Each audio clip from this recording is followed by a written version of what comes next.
ভারতের প্রধানমন্ত্রী নরেন্দ্র মোদী সম্প্রতি এক পডকাস্টে স্বীকার করেছেন, ভুল হবেই, কারণ আমিও মানুষ, কোনো দেবতা নই। এই স্বীকারোক্তি একজন নেতার মানবিক দিক তুলে ধরলেও তার শাসনামলের কাজ এবং বক্তব্যের মধ্যকার অসামঞ্জস্যতা বারবারই প্রশ্ন তুলেছে। মোদীর রাজনীতি এবং প্রশাসনিক সিদ্ধান্তে তার সমর্থক এবং সমালোচক উভয়ই নতুন করে মূল্যায়ন করতে বাধ্য হয়েছেন।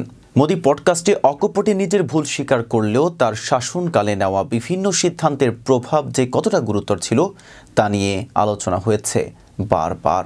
2016 সালের নোট বাতিল মোদী সরকারের অন্যতম বিতর্কিত সিদ্ধান্ত।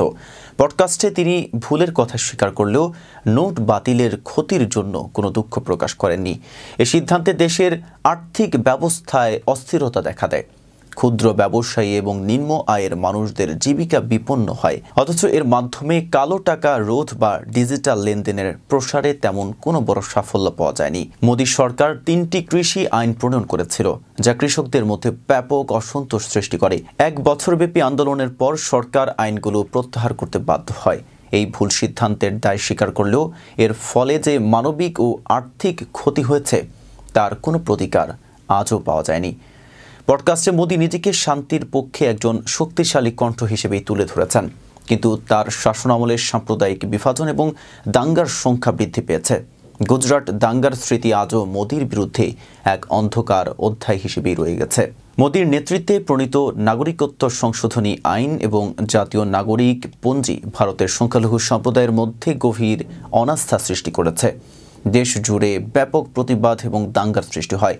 যদিও তিনি শান্তি এবং ঐক্যের বার্তা দেন, এই আইনগুলো ভারতীয় সমাজে একটি বিভাজনের দেয়াল তৈরি করেছে। পডকাস্টে মোদী বলেন, ভালো মানুষের রাজনীতিতে আসা উচিত, তবে তার সরকার বড় কর্পোরেটদের প্রতি বিশেষ সুবিধা প্রদান এবং সাধারণ মানুষের সমস্যাগুলো উপেক্ষা করার জন্য সমালোচিত। আম্বানি আদানির মতো ব্যবসায়ীদের সঙ্গে মোদীর ঘনিষ্ঠতা তাকে কর্পোরেট প্রীতির অভিযোগে বিদ্ধ করেছে। মোদীর মেক ইন ইন্ডিয়া এবং আত্মনির্ভর ভারত এই প্রকল্প উচ্চভিলাষী হলেও এর সুবিধা বড় কর্পোরেটদের কাছে সীমাবদ্ধ।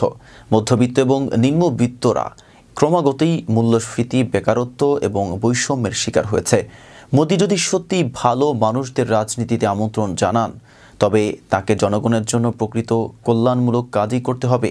পডকাস্টে মোদী বিশ্ব শান্তির পক্ষে তার অবস্থান তুলে ধরেছেন। তিনি বলেন, যুদ্ধের সময়ে নিরপেক্ষ থাকা সম্ভব নয়, তবে আন্তর্জাতিক সম্পর্ক এবং কৌশলগত অবস্থানে তার দ্বিমুখী নীতি চোখে পড়ে। ভারতের প্রতিবেশী দেশগুলো, বিশেষত পাকিস্তান এবং চীনের সঙ্গে সম্পর্ক ক্রমাগতই উত্তেজনাপূর্ণ। বাংলাদেশ, নেপাল এবং শ্রীলঙ্কার সঙ্গে পানি ও সীমান্ত নিয়ে বিরোধ তার শান্তির নীতিকেই প্রশ্নবিদ্ধ করেছে। অথচ আন্তর্জাতিক মঞ্চে তিনি নিজেকে শান্তির দূত হিসেবেই তুলে ধরেন।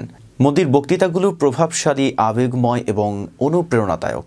তিনি নিজেকে একজন দূরদর্শী নেতা হিসেবেই উপস্থাপন করেন, তবে তার কাজের মধ্যে বক্তব্যের সেই গভীরতা এবং স্থায়িত্বের অভাব একেবারেই স্পষ্ট।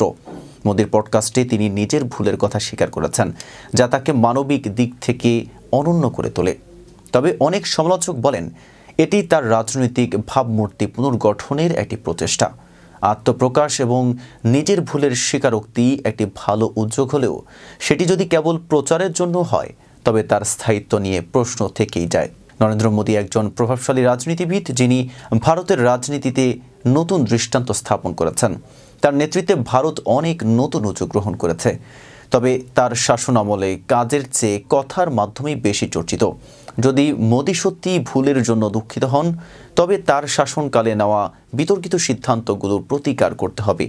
তার বক্তব্যের সঙ্গে কাজের সমন্বয় না থাকলে এই স্বীকারোক্তি শুধুই রাজনৈতিক চিত্র নির্মাণের একটি কৌশল হিসেবেই থেকে যাবে। ভারতের মানুষ তার কথায় নয়, বরং কাজের মাধ্যমেই তাকে মূল্যায়ন করবে। মোদী যদি সত্যিই ভুলের জন্য দুঃখিত হন, তবে তার শাসনকালে নেওয়া বিতর্কিত সিদ্ধান্তগুলোর প্রতিকার করতে হবে।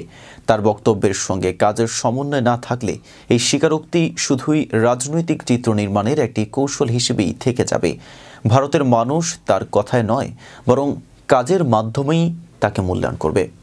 রাকিবুল ইসলাম রুইসের প্রতিবেদনে এতক্ষণ সাথে ছিলাম মেহেদি হাসান। ফেজ দ্য পিপলের সাথে থাকার জন্য ধন্যবাদ।